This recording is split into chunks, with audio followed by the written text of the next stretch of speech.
स्वागत करतील। सुंदर अशी रांगोळी आणि पृथ्वीचं चित्र त्यांनी काढलेलं आहे, तर त्यांचं या ठिकाणी स्वागत होईल। भक्तीजी त्यांचं पुष्पगुच्छ स्वागत करतील। अत्यंत सुंदर अशी कलाकृती केली आहे।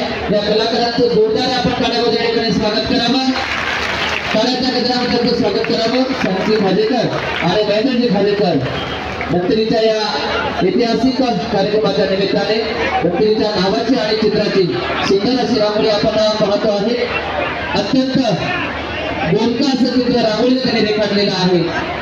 संची भाजेकर आणि महेंद्रजी भाजेकर यानंतर श्रद्धेय भिक्खू संघाला संघदान दिलं जाईल। आज ते जे मान्यवर आहेत, प्रमुख अतिथी आहेत, सर्व श्रद्धावंत उपासक उपासिकांना सूचना आहे, कार्यक्रम झालेला नाही आहे। पूजनीय भिक्षू संघाची धर्मदेशना आणि संघटन बाकी आहे।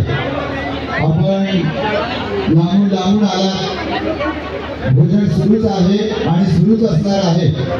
हा दिवस पुन्हा येणार नाही, तर यावर्षी महादेव झालो, पुढच्या वर्षीचा काही विषय नाहीये, त्यामुळे उठू नका। पूज्य भिक्षू संघ आपल्याला मार्गदर्शन करणार आहे। भिक्षू संघाला आपण दिलेले